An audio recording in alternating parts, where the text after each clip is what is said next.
저를 보신 분들도 많이 계시는 것 같아요. 저희 본부에 오신 분들은 저를 많이 봤을 겁니다. 부득불 하루에 3번은 봅니다. 아침, 점심, 저녁. 전 본부에서 식당 모든 사역을 담당하고 있는 더보라오 선교사입니다. 뒤에 오가 왜 붙었냐면 드보라가 IM에 둘이 있습니다. 필리핀에서 사역하는 드보라가 있는데 거기는 나보다 먼저 왔기 때문에 드보라를 했고 나는 뒤에 왔기 때문에 내 성을 붙여서 안 그러면 헷갈리잖아요. 그래서 드보라오 선교사로 됐습니다. 제 간증은 참 지금 앞에 인사하시면서 들으니까 너무 굉장들 하셔서 제가 할 말이 없어서 뭘 말씀을 드려야 할지 모르겠습니다. 근데 제 얘기 같으면 할 얘기가 전혀 없을 것 같은데 저를 통해 하나님 하셨기 때문에 이 시간 하나님의 자랑을 좀 하려고 합니다. 제가 처음에 지금 여기 오신 분들처럼 열정이나 그 다음에 다음 세대에 대한 생각이 있었다든지 뜨거운 하나님을 사랑하는 그런 마음이 있었던 사람이 절대 아닙니다. 저는 평생을 장사를 했습니다. 그리고 제가 아주 그러니까는 좀 빠르단 빠르죠. 30에 부모님을 다 여의었고 형제가 전혀 없습니다. 저 혼자고. 그래서 모든 결정권을 제가 가지고 있었고 내 인생은 제가 책임져야 했습니다. 그래서 지금도 보면 좀 강하게 보이지만 아주 강하게 살았습니다. 그래서 주님이 보시기에는 하면 안 되는 짓만 골라서 했습니다. 돈놀이, 술장사, 기타 등등 업종을 따져보니까 14가지인가를 했더라고요. 근데 계속 그걸 할 수 있는 게 아니라 했다가 팔았다가 이런 식으로. 그래서 제가 처음 돈을 벌기 시작한 건 16세입니다. 중학교 3학년 때 우연히 버스를 탔는데 그 당시에는 버스에서 파는 게 많았잖아요. 맥반석을 파는데 보니까 잘 팔릴 것 같아서 그 아저씨가 내리길래 따라가서 그 맥반석 파는 사장을 만나서 학생증을 맡기고 그 맥반석 5개를 갖고 와서 시작한 장사가 그때부터 지금 제가 여기 오기 전까지 장사를 했습니다. 그래서 웬만한 사람이 이렇게 들어오면 저 사람 돈이 주머니에 얼마쯤 있겠구나를 알 정도로 그쪽으로는 귀신이 되어서 그리고 술도 너무 잘 먹어서 우리 집에 손님이 오면 내가 다 마셔서 내가 매상을 다 올리는 그 정도로 술도 많이 먹고 그런 생활을 하면서 쭉 살았고요. 그런데도 누가 제어하는 사람이 없었고 제어할 수도 없었죠. 저 혼자니까. 그래서 그러나 굉장히 당당했습니다. 세상에 살 때도 굉장히 열심히 살았어요.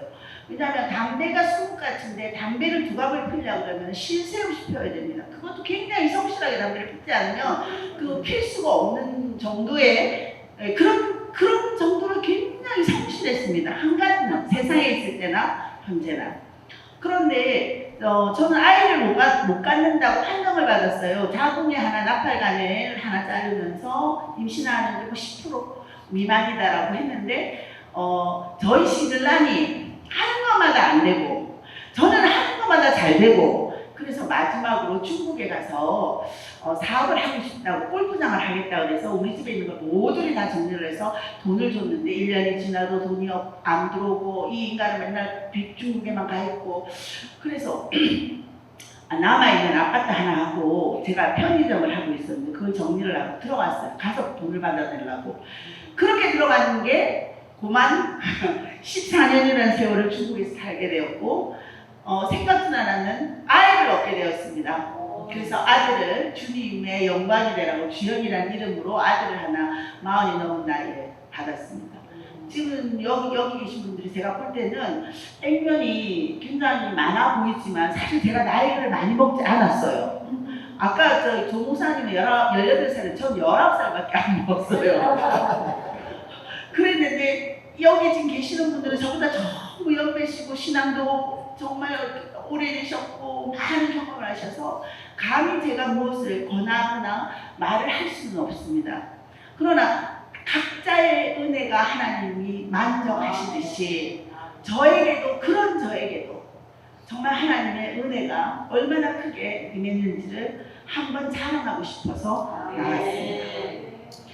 저는 그렇게 막 살면서도 한 가지는 철저하게 지켰죠. 성실함. 나보다 먼저 일어나고 나보다 늦게 자고 그리고 굉장히 알뜰했던 거.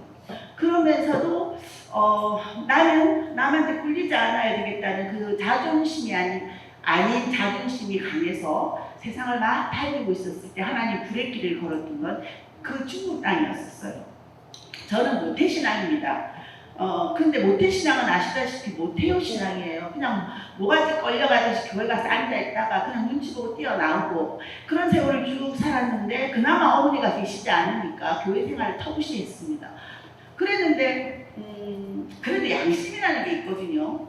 그래서 어떤 날은 사나이 나오면 좀 찌릿찌릿하고 미안하고 언젠가 가야지, 내가 요거 끝나고 가야지, 뭐 이런 마음을 갖고 있었지만 뭐 특별히 회심을 했다는 게 전혀 없었는데 중국을 또 갔는데 중국에 가서 사우나를 하게 됐는데 거기서는 한국 사람을 만나는 건 교회밖에 없어요. 그래서 아까 또 전자에 다른 말씀은 우리 목사님은 어떻고 우리 교회는 좋고 막 이렇게 했는데 제가 외국이라는 나라를 가면 교단도 이거는 뭐 아무 상관이 없고 교회 목사님이 좋든지 말든지 이건 어쩔 수 없이 정해진 그곳밖에 갈 수가 없습니다. 내가 선택하는 게 아니라 정말 교회가 하나님이 선택해주는 그곳을 가야 하는 정도로 희박하단 말이에요. 그리고 예배도 주일날 호텔에서 드려요. 중국 같은 경우는 이렇게 하면 자꾸 공안들이 오니까 호텔에 그냥 주일날만 빌려서 예배 드리고 딱 없어져요. 근데 지금 제가 막 나올 때도 굉장히 심해졌지만 그전에는 더 했었어요. 그래서 제가 이제 마지막에 나오기 전에 말이 좀 주소가 없는데 중국에 있을 때 마지막에 나오는 양론을 할 때 그때는 공안들이 뜨면 내가 너무 급해가지고 항아리에다가 성경들도 막 주워 던져갖고 덮어놓고 이랬었어요. 나오면 우리가 걸리니까. 아무튼 그런 신앙생활을 하다 보면 어떤 게 있냐, 부득불 굉장히 갈급합니다. 말씀을 제대로 듣고 싶어도 내가 원하는 말씀을 들을 수도 없고 또 언제 뭐 이렇게 내놓고 찬양을 크게 한다든가 전도를 한다든가 노방전도를 한다든가 전혀 할 수 없는 상황이거든요. 그런데 신앙생활을 쭉 하다가 난데없이 뜬금없이 아이가 생겼어요. 나는 사기치는 줄 알았어요. 그 중국 의사가. 그래서 한국 나서 진짜 임신을 했대요. 그래서 아이를 낳았습니다. 아이를 어느 날 저는 뜨겁게 하나님을 만났습니다. 네가 너무 나의 마음을 몰라서 내가 너를 엄마를 만들어서 네가 부모의 마음을 알았으면 좋겠다는 거예요. 그날 내가 처음 얘기했던 게 우리 시어머니에게 얘기했어요. 어머니 잘 보이세요? 저는 이렇게 생각했어요. 제가 피해자라고 생각했었어요. 남편이는 뭘 하면 안 되니까. 그런데 내가 어머니도 모셔야 되고 뭐도 해야 되고 내가 뭐 사고만 치면 다 수습해야 난 너무 피해자라는 생각이 가득 있었는데 하나님이 철저하게 그날 저를 깨부셨어요. 그러면서 그 아이를 낳고 회심을 하게 된 거죠. 잃었던 첫사랑을 다시 찾은 겁니다. 그래서 뜨겁게 울면서 회개하고 그날부터 정말 그 작은 교회를 위해서 섬기기를 다했습니다. 그리고 이제 사우나를 하다가 좀 권리금 받고 팔아먹고 큰 한정식집을 시작을 했어요. 그리고 나서 그때 한정식집 할 때 계속 김치를 나가서 교회에 섬기고 뭐 이런 일들을 하면서도 그렇게 깊은 신앙은 없었습니다. 그런데 이제 거기 외국에 있다 보면 부득불 선교사들을 많이 만나게 되거든요. 정말 뭐 잡혀가는 선교사들도 보고 이러다 보니까 제가 그때부터 한 15년을 선교사들을 위해서 기도했었어요. 그리고 선교사들이 좋은 환경에 있는 선교사들은 그렇지만 중국이나 열악한 데 있으면 그 자녀들이 너무 불쌍해요. 그 같은 중국 학교를 나가서 막 이렇게 하면 그 중국 애들이랑 막 그냥 그렇게 치다 보면 너무 불쌍하잖아요. 그러니까 그 자녀들을 위해서 계속 기도했었습니다. 저는 전혀 이런 쪽으로는 아니었고요. 그냥 내 삶에 손님 좀 많이 왔으면 좋겠다.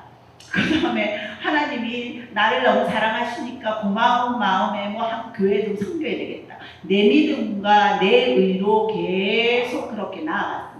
뭐 교회에 무슨 큰일 있으면 돈도 헌금하고 그 다음에 뭐 사람이 필요하다면 내가 약간의 그 봉사도 하고 그러면서 그 봉사가 내가 뭐 되게 대단히 잘하는 것처럼 그렇게 하고 쭉 신앙생활을 했었습니다. 그러다가 하나님이 훈련을 시작하게 됐습니다. 광야로 들어갔습니다. 저는 다 두드려 맞고 남은 거는 빤스 한 장 남았습니다. 빤스 한 장. 그래서 있다가 남편도 나갔어요. 근데 찾지도 않았어요. 왜? 오면 내가 더 힘드니까. 그런 세월을 조금 지나다가 어느 날 문득 아이가 이러면 중국 아이가 되겠다는 생각이 들더라고요. 그래서 그 아이가 늦은 9살에 한국으로 귀국하게 됐습니다. 그래서 아이와 나 둘이서 그런데 이제 그러기 전에 이제 하나님 굉장히 훈련을 시키셨어요. 내가 가게를 다 풀어놓고 나서 막 우리 그 교회에서 계속 훈련을 막 말씀 훈련부터 시작해서 정말 신학교 수준으로 이제 훈련을 시키고 기도 훈련을 시키고 이러면서 내가 조금씩 하나님을 알아가고 있는데 그런 찰나에 한국을 나오게 되었습니다. 나올 때 제가 가진 게 아무것도 없었어요. 그래서 내가 그때 뭘 결단을 했냐면 하나님 저는 11조할 돈도 없습니다. 그래서 시간을 11조하겠습니다. 토요일에는 온전히 주님께 드리겠습니다. 그래서 그 간 교회가 이제 교회를 다니면서 이제 제가 기도했죠. 하나님 이 교회 앉을까요? 저 교회 앉을까요? 제가 거하는 그 처소를 다니면서 기도하는 가운데 하나님 어느 날 새벽 기도 때 거기를 앉으라고 마음 주셔서 앉았어요. 거기 등록하는 그날부터 토요일 아침만 되면 새벽같이 가서 뭘 할 게 없나 마당에 들어오면 마당도 쓸고 부엌에 뭐 그릇이 있으면 부엌도 좀 이렇게 치워주고 그래서 처음에는 나 친천지라는 얘기도 들었었어요. 이단이라고. 그리고 그때는 너무 뜨거우니까 이렇게 찬양을 하면 앉아서 못 견디니까 막 뒤에서 서서 이렇게 찬양하면 한국 교회는 그렇더라고. 조용한 분위기에서 아멘 이렇게 하는데 나는 아멘 이러니까 막 주위의 사람들이 집사님들이 어머 저 사람 이단인가 보다 그렇게 얘기를 듣기도 했었습니다. 근데 저는 이단이 아니고 5단입니다. 그러면서 뻔뻔하게 그냥 교회를 계속 섬겼죠. 그런데 얼마 있지 않아서 그러니까 토요일날 가니까 막 부엌에 뭔가 대상할 쌓여있고 어떤 권사님 한 분이 막 죽기 살기로 일을 하고 계시더라고요. 그래서 권사님 저는 음식은 잘 못하는데 설거지를 잘해요. 나 좀 도와드릴까요? 좀 해달라고 그러더라고요. 그래서 설거지를 시작하고 부엌에서 이제 뭘 섬기기 시작했어요. 저는 미리 말씀드리는데 20년 동안 식당만 했습니다. 뭐 다른 것도 부수적으로 했지만 16가지나 14가지 일을 했지만 주로 식당을 했습니다. 그래서 음식에 대해서 좀 알고 있었기 때문에 그래서 이제 부엌을 치우고 있는데 그분이 얼마 안 있다가 저기 고향으로 가게 됐어요. 그러니까 그 토요일에 사역하는 그 부분을 저에게 맡길 수밖에 없게 된 거예요. 그래서 그냥 감사함으로 받았습니다. 그래서 그날부터 그러니까 그 교회를 섬긴 6개월 만에 그 교회에 지금 여기 계시는 분 중에 부엌을 맡고 계시는 분 있는지 몰라도 부엌에 있는 분들이 파워가 굉장해요. 왜냐면 먹고 사는 문제가 달려있기 때문에 뭐 부엌을 차고 있으면 누구라도 와서 주세요. 그리고 이렇게 하다가 보니까 그 교회에서 적응하게 됐고 그 교회에서 또 크게 필리핀 선교를 가게 되고 그 일에도 또 참여하게 되고 이런 쭉 그런 과정에 있다가 저는 뜨거운 열정이 있어서 IM을 온 거 아닌데 IM이 많은 데인지도 몰랐습니다. 제가 직장을 다니는 어떤 분의 소개로 제가 여기를 알게 됐고 또 어떤 분이 그 이후에 나를 콜링을 해서 나는 그냥 인사로 했는데 나중에 이게 하나님의 콜링이구나 깨달아서 기도하고 그리고 왔습니다. 제 간증은 지금 유튜브에 있기 때문에 그건 보시면 되고 아무튼 그렇게 해서 여기 오게 되었죠. 와서 처음에는 대전 동부에 있었습니다. 그런데 와서 1년 한 3개월인가 4개월 만에 코로나가 터졌습니다. 그러면 저는 오겠다고 결단했을 때 어떻게 했겠습니까? 그동안 돈을 좀 많이 벌었어요. 아파트도 사고 막 이랬었어요. 와서 7년 만에 하나님 막 부으시더라고요. 그랬는데 어떡하겠습니까? 다 정리를 하고 가방 두개 선교사는 두 그릇도 가지지 말라 그랬다고 그 성경을 봤기 때문에 그 마음으로 다 정리를 하고 IM에 들어오게 됐는데 2년을 하지 못했는데 코로나 사태가 터진 겁니다. 주방에서 밥을 할 수도 없고 난리 버거지가 나서 막 기자들이 사진을 찍고 그리고 내가 이제 그런데 그 코로나가 우리 100몇십 명이 그 건물에서 나왔는데 유일하게 나하고 마이크도 선교사만 음성이 나온 거예요. 그러니까 저는 집에서 자가 격리를 하는데 오는 전화마다 그가 그제 제가 대구거든요. 교회 사람들 전화만 하면 그가 그제 그러니까 텔레비를 보고 맨날 거기가 거기네요. 그래서 거기가 거기다. 그렇게 소문이 나요. 처음에는 제가 나간다 할 때 다 반대했고 나이도 많고 앞으로 어떻게 살 것이냐 뭐 이런 얘기를 계속 했고 정말 찬성하는 사람 단 한 사람도 없었습니다. 심지어 저희 담임 목사님까지 아주 촛대를 메고 막 반대를 하셨는데 오기 마지막 주일에 선포해 주셨어요. 파송시켜 주셨어요 우리 목사님. 왜냐하면 저는 기도했었습니다. 가지 말라고 할 때는 우리 목사님도 자기의 양인데 함부로 말하지는 않을 거니까 기도했죠. 하나님 나에게 주신 마음을 한 성령이라면 우리 목사님한테 주셔야 될 거 아닙니까? 그래야 내가 갈 거 아닙니까? 이렇게 기도했는데 진짜 우리 목사님 마음이 변하셔서 파송시켜 주셨고 그래서 나올 때 많은 분들이 참 격려해 주시면서 한편으로는 사랑하기 때문에 많이 걱정했죠. 나이도 있고 아이도 하나 아직 어리고 그러다 보니까 어떻게 할 거냐, 노후는 어떻게 할 것이냐 뭐 이런 말들이 많았는데 제가 딱 한마디로 입을 막아버렸어요. 노후 대책은 난 모르겠다. 근데 사후 대책이 확실하기 때문에 나는 지금 하나님이 가라니 가겠습니다. 그 마음으로 저는 출발을 했습니다. 그래서 정말 과감하게 모든 걸 정리하고 가방 하나를 들고 왔는데 그 사태가 벌어졌는데 자가격리를 하는 가운데 선교사들은 다 병원으로 들어갔어요. 양성이 나왔으니까.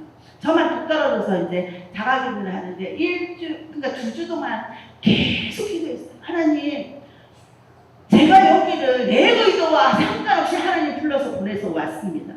그런데 이렇게 터졌는데 이 젊은이들이 거기서 제가 나이가 제일 많아요. 그래서 시니어예요. 사실 전 청년인데 시니어로 맨날 넣는다니까요. 주가 없다고. 그러니까 그러면 이 사람들이 나에게 보내야 될 상황이 처했는데도 나한테 말하기 어렵지 않겠습니까? 그러면 나도 나이 살이나 먹었는데 하나님 내가 먼저 떠나야 되지 않겠습니까? 어떻게 할까요? 계속 무릎 꿇고 기도했습니다. 근데 하나님 너무 부담이었어요. 가만히 있으래요. 가만히 있으래요. 그래서 그냥 가만히 있었어요. 사례비도 주위 형편이 안 돼서 사례비도 못 나왔었어요. 사례비라 해도 많지도 않아요. 여기 선교사들은 무조건 다 70만 원이니까. 그런 상황인데 마이클 조가 뭐라고 하냐면 식당을 해야 애들이 먹는 게 가장 중요하니까 선교사님 식당을 합시다. 오케이 식당 나서 하자. 그래서 식당을 다시 하게 됐습니다. 그래서 우리 그 본부에 와보신 분은 알지만 식당이 반지하에 있어요. 그래서 제가 좀 싫어하거든요. 어둡고 이렇게 침침하고 막 이런 거를. 근데 그래서 제가 처음에 들어올 때 굉장히 많이 안 오겠다고 몸부림을 쳤는데 하나님이 그러시더라고요. 맨날 이는 손 들고 뭐 목숨도 내 거니 네 거니 막 그러면서 니 싫어하는 뭐 여기 그런 거 있다고 너 뭘까? 너 그딴 식으로 하는 게 네 신앙이야. 그렇게 말씀하셔서 거기서 꼬랑지 탁 내리고 순종하고 왔습니다. 그랬는데 와서 불과 14개월 만에 하나님은 저를 사장을 만들어 놓으셨어요. 그것도 아주 양지바른 곳으로 올리셨고요. 할렐루야입니다. 그래서 거기서 장사를 또 오래 안 시켰어요. 10개월을 시키셨는데요. 정말 놀라운 일들이 많았습니다. 거기에 하면서 거기에 원룸이 그렇게 많다는 것도 알았고 정말 복음이 필요한 사람들이 얼마나 많은지도 알게 되었고 5,000원짜리 가정식 정식을 했는데 반찬은 최소 7가지 이상 나갔습니다. 제육볶음 나갔고 그러니까 이 사람들이 좀 이상해서도 오고 약탔나 싶어서도 오고 그러다 보니까 자꾸만 사람이 많아져서 10개월 장사하고 제가 2천만 원을 벌었습니다. 그래서 그거를 우리가 이사와서 한동안 그걸로 밥 먹고 살았습니다. 그렇게 하나님이 하시더군요. 아멘. 그리고 제가 여기 온 지 이제 4년인데 졸업생을 이제 올해까지 3번째 배출합니다. 이 2번을 배출을 했는데 제가 굉장히 욕을 잘하거든요. 그래서 마이클 선생님 어떤 개인적으로 불러서 그래요. 욕 좀 하지 말라고. 근데 부산에 제가 고향이 부산인데 부산은 그냥 대학가기 가시나요?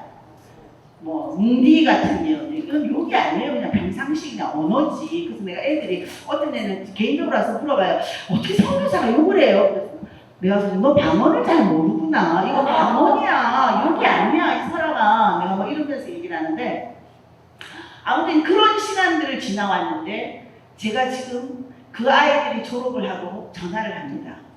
군대를 간다고 전화를 합니다. 아르바이트를 나갔는데 식당에 아르바이트를 했는데 선교사님 그 용이 얼마나 좋았는지 몰라요. 지금 내가 얼마나 여기서 돋보이는지 몰라요. 그런 얘기를 들을 때 정말 너무너무 감사하죠. 돈은 70만 원 같지만 내 마음의 기쁨과 감사는 7억도 넘어요. 그래서 이 일을 그만둘 수 없습니다. 왜? 하나님이 하시라고 하시죠. 그러나 내일 또 하나님이 그만두라 하시면 저는 가차없이 그만둡니다. 제가 하는 게 아니라 어차피 하나님이 건강 주시지 않으면 할 수가 없어요. 저희 본부는 지금 최소 150명, 100명 주둔하고 삽니다. 거기다가 캠프 열리고 여기 오늘 지금 1100명 정도 조금 넘게 왔는데 지금 식당이 저 난리를 떨잖아요. 우리 본부 700명까지 했습니다. 도와주는 손길 없이 나중에 그 발표나고 캠프가 내일 모레 열리는데 3일 전까지 아무도 헌신하는 분이 없었습니다. 다들 막 우리 선교사님 흥분을 할 때 내가 그랬죠. 아니 요번에 아주 하나님 날 전국으로 데리고 갈 것 같아. 너무나 좋다. 나 빨리 가 있을게. 니네 천천히 오나. 내가 그렇게 얘기를 했습니다. 그랬는데 3일 전에 막 이제 이렇게 해서 6분, 7분, 8분 막 이렇게 해서 돌아가게 하시더라고요. 저는 다른 건 몰라 2가지는 확신했죠. 나를 죽이지 않을 것이다. 또 죽인 나는 천국이 내 것이다. 그런 마음을 했었는데 아무튼 그렇게 잘 해 나갔고 현재까지 잘하고 있고 아이를 통해서 저는 처음에는 전혀 다음 세대가 막 그저 내 신앙 붙들고 그냥 살아가는 것밖에 없었습니다. 단지 내가 했던 건 정말 오랜 시간 동안 하나님의 이름만을 선포하고 나가는 그 선교사를 위해서 기도했던 것뿐입니다. 그 기도 밑에 조그맣게 붙였어요. 나도 너무 하고 싶어서. 하나님 나도 그거 하고 싶어요. 근데 그 기도를 크게 못해요. 쪽팔려서. 내가 해 짓이 있는데 그리고 내가 무슨 신학적으로 남들만큼 뭐 배웠습니까? 압니까? 전혀 그렇지 않은데 어떻게 거기 하나님한테 내가 그거 하고 싶다고 할 수 있겠습니까? 그래서 오랜 시간 동안 기도하는 가운데 쬐끄맣게 하나님 나 그거 하고 싶어요. 그랬는데 하나님은 그 기도도 들으시고 신실하게 응답하셨어요. 우리 아들이 저에게 하는 이야기가 있습니다. 엄마는 특별한 선교사야. 왜? 기술직이니까. 그런 얘기를 합니다. 그래서 하나님의 일은 무슨 형편, 무슨 가정, 이건 다 무시해도 될 것 같아요. 내가 정말 하나님에 대한 열정과 하나님을 사랑하는 마음으로 하나님한테 순종할 때 이삭을 잡아 죽이러 갔을 때 수양이 걸려 있었던 것처럼 하나님은 재물도 준비하시고 그 환경도 준비하시고 그 상도 만들어 가시는 게 하나님. 우리가 하나님의 믿음의 사이즈를 키웠으면 좋겠습니다.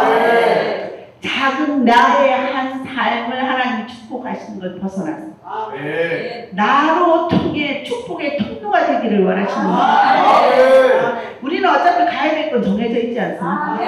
가서 좀 쪽팔리지 않게 살았으면 좋겠어요. 네 겨우 구원받고 이 자식아 그런 거 아니? 하나님의 눈물이 있는 곳에 우리의 눈물이 보여요. 그것이 결코 큰 일은 아닙니다. 제가 할 수 있는 일 하나님 주시지. 그리고 할 수 없다 할지라도 하나님이 능력 안에서 하게 하시지. 우리의 능력으로 하기는 하시지 않습니다. 그러므로 순종만 할 수 있었으면 좋겠습니다. 제가 지금까지 여기서 4년 동안 사역했고 앞으로도 하나님이 스톱시키고 불임길을 잡는 그 순간까지 사역할 것입니다. 저는 개인적으로 사명 또 한 가지 꿈은 있습니다. 소망은 있습니다. 하나님 아프리카에 가고 싶어요. 근데 그 아프리카라는 얘기는 지명을 얘기하는 것이 아니라 내가 볼 때는 가장 열악한 환경이 아프리카라고 생각합니다. 왜냐하면 저는 가족이 없습니다. 아들 하나밖에. 근데 이 아들이 정말 신앙이 붙었다면 그 엄마가 그 사역지에 가서 순교해도 기뻐할 수 있을 만큼 신앙이 자랄 것을 믿고 그렇다면 그 주위에 힘들어할 사람이 아무도 없다면 나 같은 사람이 가야 되지 않느냐. 저는 무슨 말씀을 전하고 그런 능력은 없지만 나의 삶을 통해 보여주신 하나님은 얼마나 간증할 수 있고 정말 힘든 자를 섬길 수 있기 때문에 그것이 나의 무기이고 하나님이 써주신다면 저는 정말 기쁨으로 가고 싶습니다. 그런데 나보다 나를 더 잘하시는 하나님이 삐리삐리한 나를 그렇게 힘든 데를 안 보내리라고 믿습니다. 지금 여기서 그냥 계속 쭉 누리면서 사역하기를 원할 것 같습니다. 그러나 그런 생각을 다 제하고 여기 오신 분들은 그래도 뜨거운 열정과 사랑하시는 마음이 있기 때문에 오셨다면 한번 도전해 보십시오. 와서 협력해 무엇을 이루려고 하시지 마시고 쓴 그 자리에서 하나님 주시는 오늘의 그 마음으로 그냥 그날 충성하고 나아가다가 보면 어느 날 돌아서 보면 내가 이만큼 자리에 서 있지 않겠습니까? 내 능력이 얼마나 많아서 내 재능이 얼마나 좋아서 그 일들을 하시겠습니까? 하나님의 일은 해보니까 내 능력과 내 환경과 내 뭐 기질과 이거 제가 진짜 급하거든요. 지금 말도 빠르죠? 근데 진짜 급하고 성질이 아주 못해 처먹었는데 지금 우리 아이들한테 굉장히 그래도 많이 부드러워진 거예요. 전에는 막 그냥 FM으로 막 했는데 이제는 사랑스러워서 하나님 자꾸 이 눈의 껍질을 자꾸 벗겨내시면서 하나님의 눈으로 보게 하니 그 영혼들이 너무 사랑스럽고 그거에서 이렇게 알아주기도 하고 뭐 이러면서 또 작은 은혜가 있습니다. 이 식당 봉사를 하다가 보면 모든 사역이 힘들겠지만 식당은 정말 하나님의 은혜 없이는 할 수가 없습니다. 자, 뜨거운 기름 있죠, 물 있죠, 칼 있죠, 아차하면 뭐 떨어뜨리면 깨지죠. 위험합니다. 거기다가 전혀 사람이 없었습니다. 제가 혼자서 계속 3년 동안 하다가 이제 저의 정말 귀한 돕는 우리 동력자를 붙여주셨습니다. 에반 선생이라고 그를 위해 생각나실 때마다 기도해 주십시오. 젊은 사람이고 이제 여기 졸업생이에요. IM 졸업생이었는데 그는 전문적으로 그 호텔 조리과를 나와서 있다가 직장을 하다가 하나님 부르심 받고 들어왔습니다. 그러다 보니까 굉장히 열정도 있고 어떤 뭐 체계적인 건 있지만 아직도 이 분량이나 이렇게 인기응변에 강하지 못하죠. 그것들을 지금 가르치고 있고 또 그가 나와 함께 하면서 정말 거짓말 같은 사람들은 잘 안 믿더라고요. 내가 매일 몇 시간마다 메뉴를 묻는다는 걸. 저는 매 시간마다 메뉴를 묻습니다. 어떤 날은 막 간이 다 들어갑니다. 시간이 30분밖에 안 되는데 메뉴를 전혀 생각나게 안 할 때는. 그럼에도 불구하고 그 메뉴로 삼시세끼를 합니다. 그리고 그렇게 했을 때 뭐 다른 데서 아무튼 한 번은 그런 적이 있었거든요. 다른 학교에서 메뉴가 좋다고 막 카톡에 떠서 뭐 엄마들이 막 호응이 좋더라고요. 그래서 내가 좀 마음이 상했어요. 그 집에 가 전화해 그래서 하나님 뭐 저기는 뭐 별로 잘하지도 못하더만 뭐 저 박수 치는 나는 왜요? 그랬더니 하나님이 이런 말씀을 주시더라고요. 네가 한 게 아니라 내가 했다며. 그럼 기분이 내가 나빠지 네가 왜 나빠? 그럼 네가 한 거잖아 이 자식아. 그러시더라고요. 아차 하나님 못 참네. 알겠습니다 하나님. 나는 하나도 안 부끄럽습니다. 그렇게 가고 있습니다. 저는 참 복이 많은 것 같습니다. 지금 이 나이에 가장 젊은 청년들과 정말 소통하면서 그 많은 200명 가까이 되는 아이들을 매일 끼는 때마다 야단치면서 사랑하면서 고맙단 말을 들으면서 제가 이렇게 서 있는 것이 얼마나 큰 축복인지 모릅니다. 저는 4년 동안 사실 예배를 제대로 못 드렸습니다. IM이라는 게 그렇습니다. 시간도 지멋대로고 뭐가 왔다리 하고 거기 뭐 이렇게 타이틀이 뭐 있는 게 아닙니다. 그러다 보니까 예배도 드리다가 이제 끝난 것 같으면 눈치 보고 뛰어내려가서 또 아침을 주일날 밥 안 먹습니까? 어디 주일 아침 점심 다 먹어야 돼요. 준비해야 되고 그래서 사실은 정말 여유롭게 이 예배와 이런 말씀의 갈급함도 없지 않아 있었어요. 근데 이번에는 하나님 휴가를 주셨어요. 제가 밥을 안 합니다. 너무 행거 좀 묻고 있습니다 지금. 근데 우리 애들이 나한테 아부한다고 계속 그래요. 우리 밥이 맛있어요. 선교사님 우리 밥이 훨씬 맛있어요. 근데 내가 그러지 마. 나 그럼 부담돼서 나 튈 줄도 몰라 이 새끼들아. 조금 전에 그 말하고 왔는데 그렇게 휴가를 주셔서 어저께 저는 너무 좋았습니다. 정말 손대고 찬양할 수 있었고 좀 있으면 밥하러 가야 되는데 이런 부담감 없이 오롯이 그냥 그 예배만 집중할 수 있어요. 정말 할렐루야였습니다. 지금 하나님 주신 은혜가 가장 좋은 은혜고 가장 필요한 4년의 응답을 하나님이 오늘 저에게 복으로 주신 것 같습니다. 아멘. 저는 오늘 같이 하지 못합니다. 이 강의가 끝나면 복으로 다시 들어갑니다. 아이들이 잠도 못 자고 열심히 멘토로서 지역 활동을 했기 때문에 들어오면 저는 지금 계획은 쌍계탕을 해서 먹일 작정입니다. 200그릇의 쌍계탕을 만들려면 저는 저녁에 출발해야 됩니다. 닭 잡으러 가야 됩니다. 그런데 행복합니다. 그런데 감사합니다. 제가 뭐간데 이렇게 저보다 훨씬 더 우월하신 분들 앞에서 감히 마이크 들고 하나님을 자랑할 수 있는 기회를 하나님 허락하여 주시고 너무 감사합니다. 언제나 그 열정 식지 않으시고 계속 하나님을 안에서 보고하시고 천국에서 만날 때 정말 부끄럽지 않고 상급받는 그런 모두가 되었으면 좋겠습니다. 기회가 되신다면 저를 위해서 아이를 위해서 기도해 주시고 다음 세대를 위해서 기도해 주시고 그리고 꼭 우리가 필요합니다. 젊은 사람들은 허점이 있습니다. 연륜이 없기 때문에 연륜을 가진 우리가 필요한 자리가 있습니다. 그 어딘지는 모르지만 하나님 필요하시다는 자리에 서슴없이 순종하시기를 축복합니다.